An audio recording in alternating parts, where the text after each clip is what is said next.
A nice example of a Seth Thomas adamantine cased clock. Looks like wood, but adamantine is an early plastic covering a pine wood case. These decorative case parts are made from pot metal, except for the bezel parts, which look to be a cast bronze. It has the original plastic-coated paper dial. You can see from the irregular shiny surface, there is some gloss finish missing from it. The plastic coating is failing on about 50% of the surface, and the paper is yellowed, possibly saturated with either oil, household cleaner, or wax. The words Seth Thomas and adamantine can be seen on the remains of the original 295D label on the back.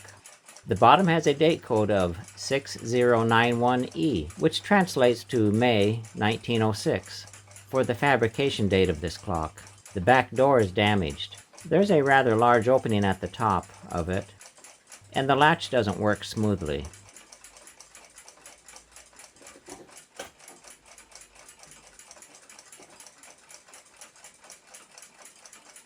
Hinge is loose, and the metal is warped. The movement looks like it hasn't been serviced lately. The green deposit on the escape wheel is old dried clock oil. Oh, cobwebs. Looks like a visitor stopped in and took advantage of the back door not sealing completely. It's important that these clocks are fairly sealed, or this will happen. The hands are being held on with a cut-off finish nail.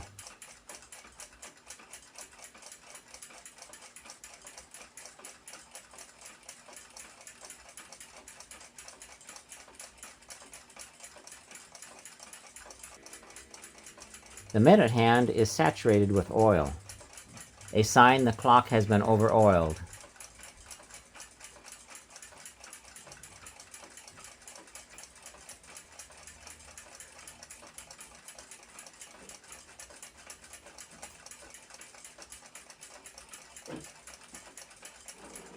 A replacement screw. Original would have been non-galvanized, with a slotted screw head instead of a Phillips head. Phillip-headed screws were an American invention by Mr. Phillips in about 1930, so these are the wrong screws to be used for the age of this clock. The back panel has been repaired using staples.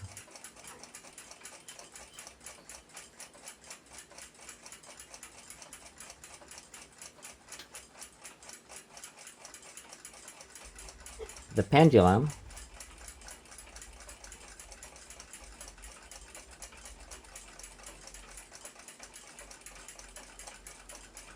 looks like it's been a long while since anyone has been in here.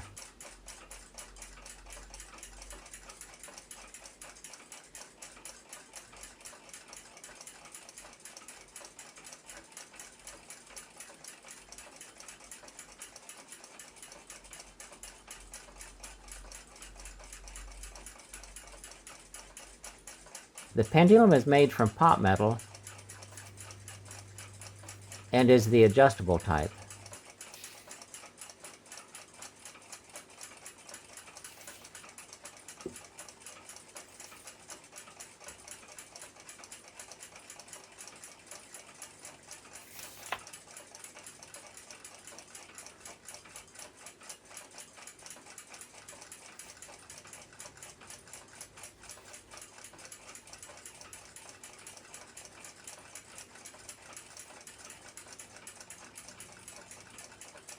Inspecting the back plate,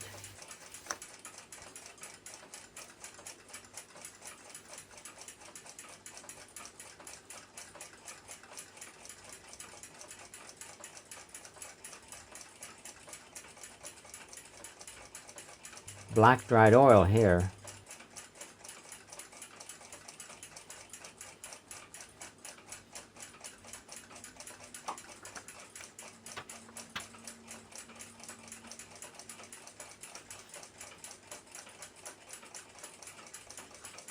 The oil on the mainspring is all crusted and dried.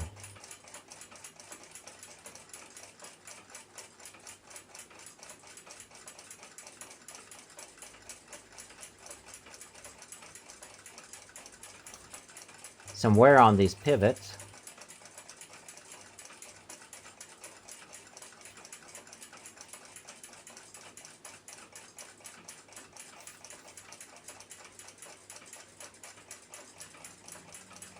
Dried oil on the escape wheel pivot.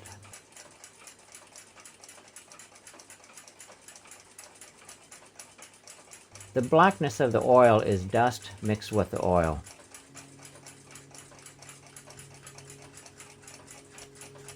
The dark splotches on the plate is oxidized brass.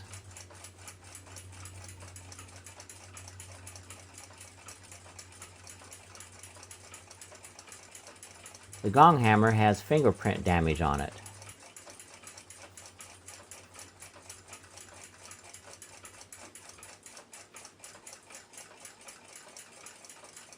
The bell has small trace remains of gold gilt left on it. The dull look and dark splotches are exposed brass that has oxidized.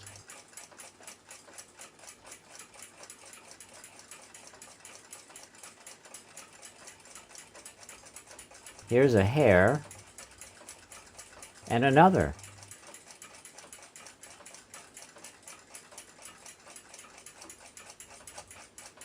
This black splotch here is more oxidized brass.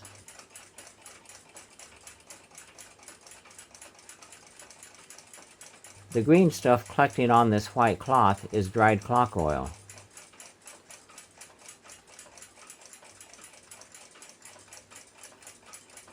Here between the hour tube and minute wheel shaft is the source of the oil that was all over the hands. This area should never be oiled on a clock or a watch. The oil ends up on the hands and could get on the dial as well. Looks like another butcher may have had their hands on this movement.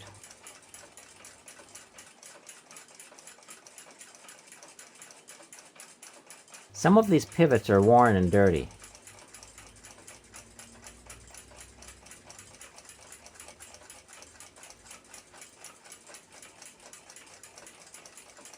Oil pooling on the gear teeth, signs of an over-oiled movement.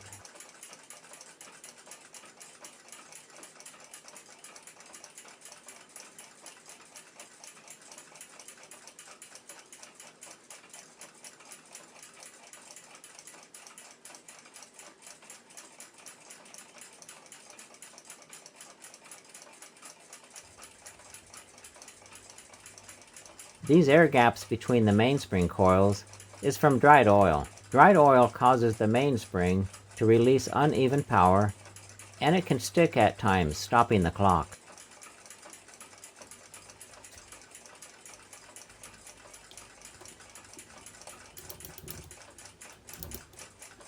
Time for the mainspring clamps.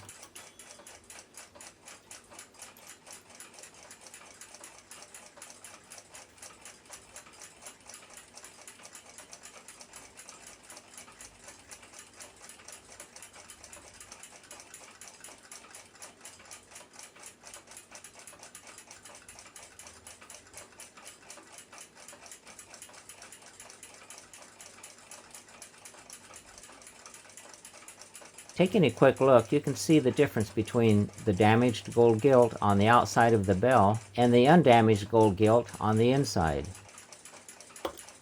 Gold gilt on the inside is mostly intact and doing its job at protecting the brass.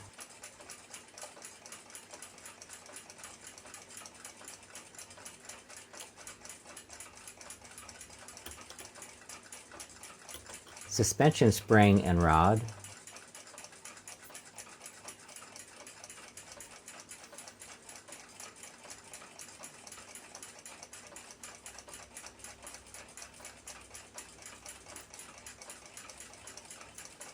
The spring isn't the best of shape, but it will function as designed. Disable the click spring.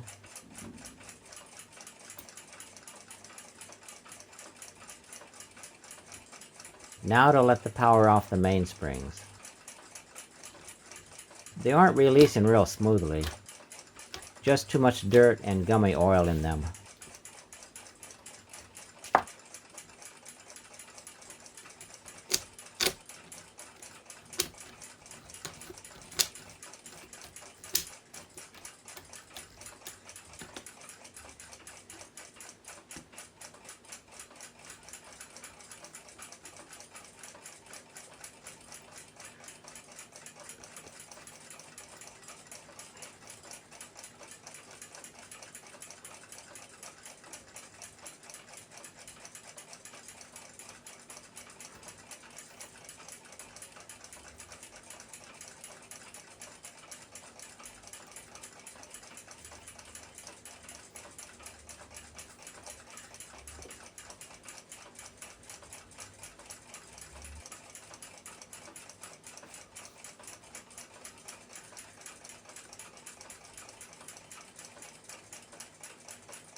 Take a look at this back plate.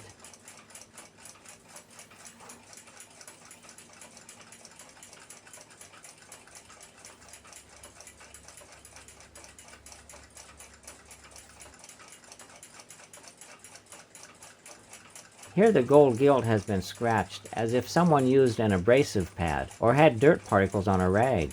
I've even seen people take steel wool to these plates, a sure way to strip the gold gilt.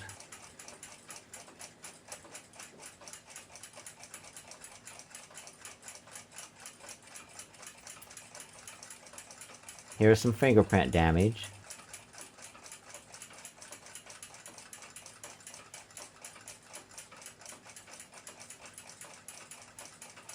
Someone boogered this bridge clip for the pallet while trying to adjust it. Another sign of a butcher.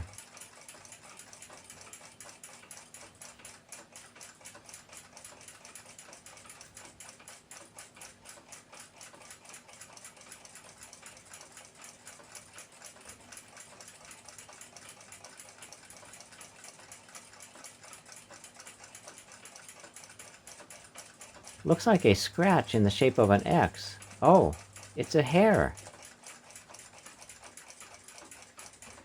Dirty oil.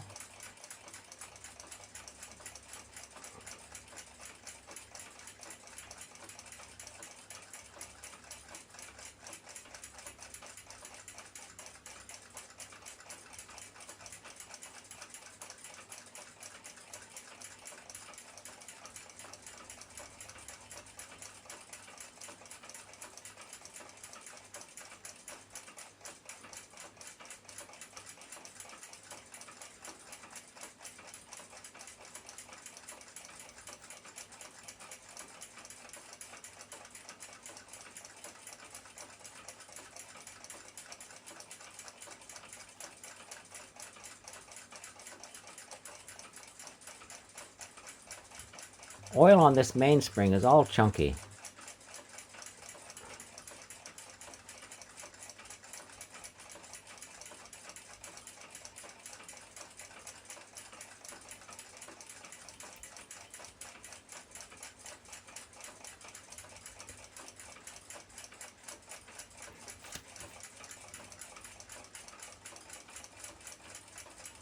The pivots actually look good.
Movement is so dirty, I'm going to do a pre-cleaning, then see what needs to be done. Got it pre-cleaned, and it looks much better.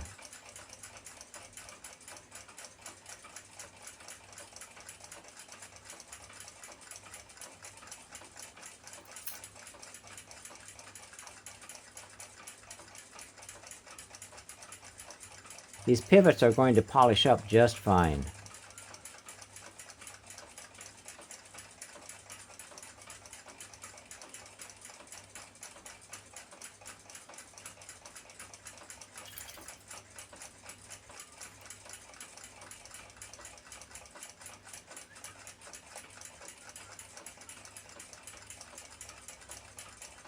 The mainspring hook on one mainspring arbor has slipped sideways.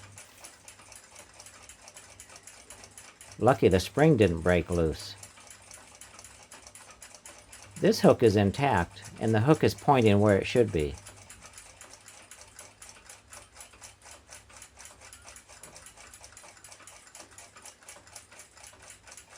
But this one has twisted in its hole and needs to be corrected.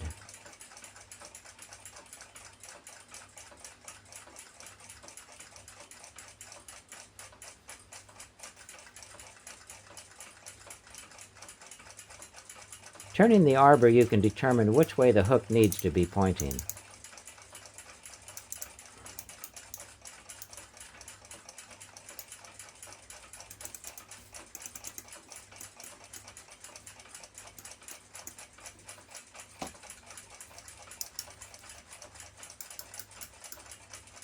Now to rotate it where it should be.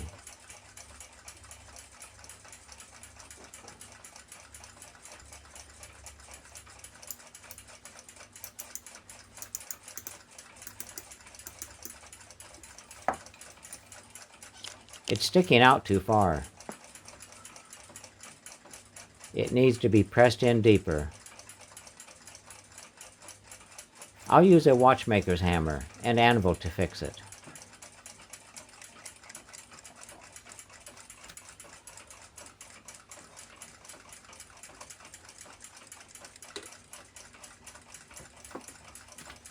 There's different styles of hammers, but any of them will work for this.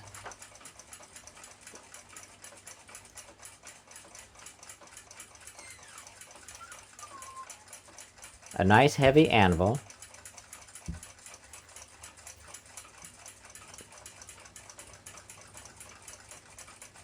to press it home, I'll need an anvil with a hole in it.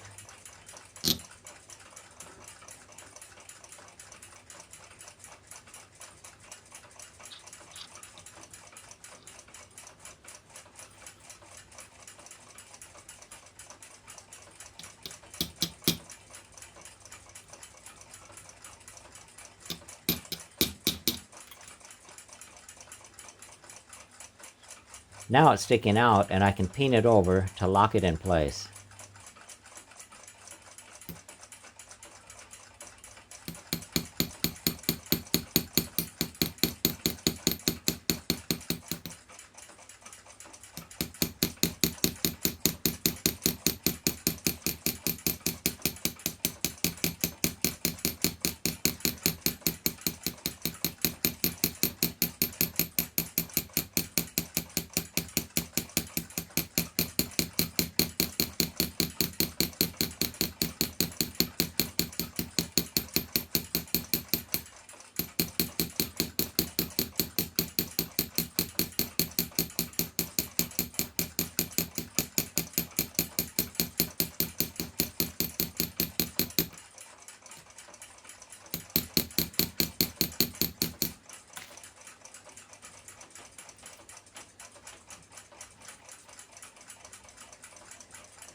Looks good now.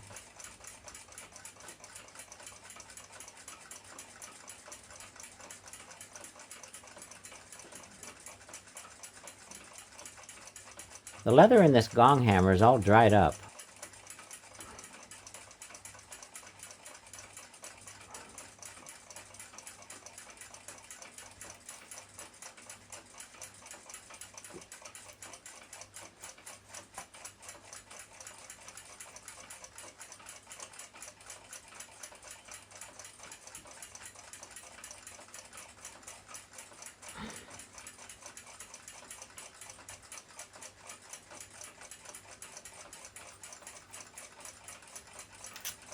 This new piece of leather will give it a nice soft tone.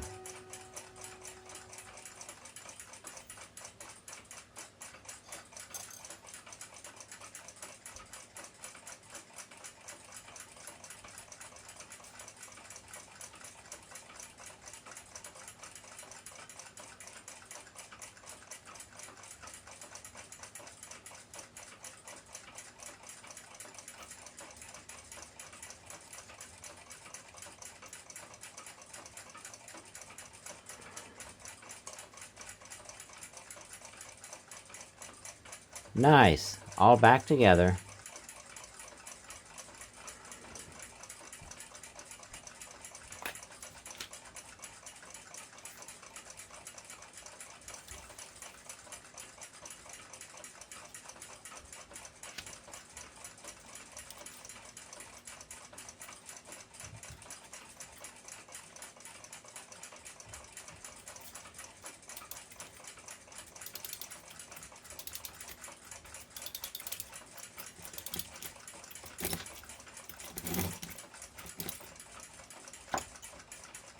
Remove these mainspring clamps.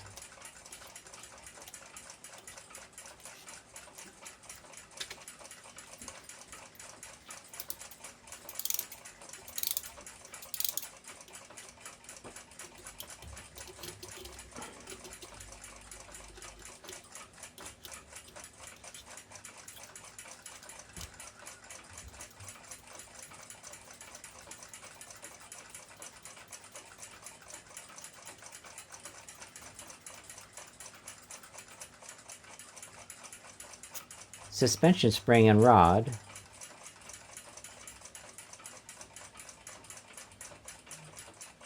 Oil the movement.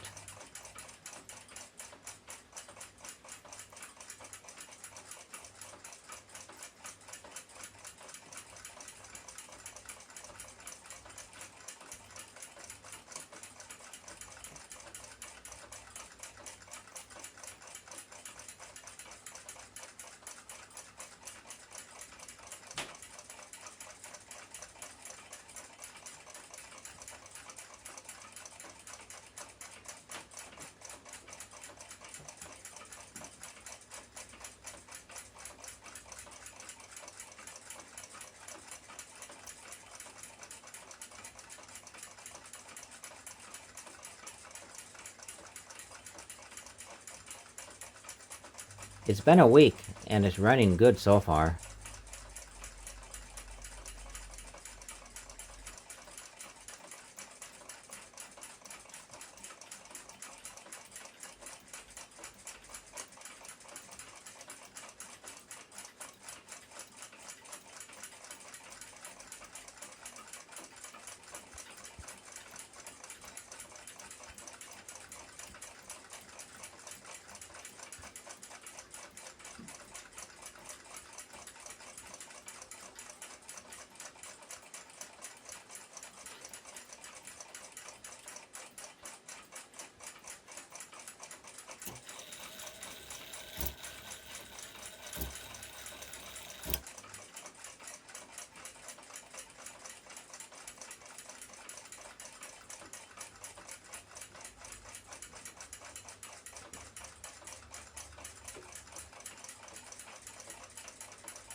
Get this hammer adjusted.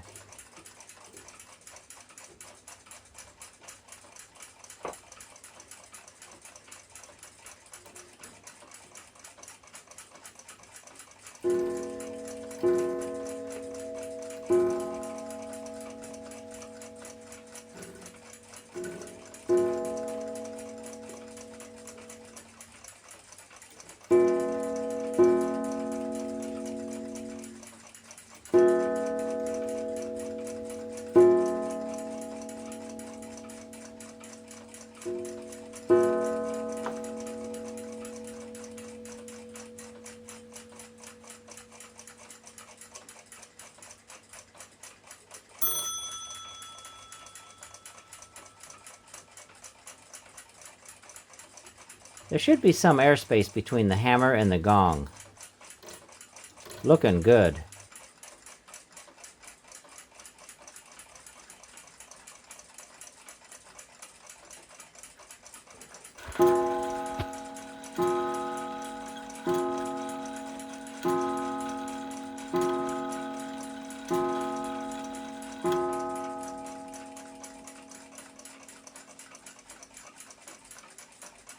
a nice looking 1906 Seth Thomas mantel clock.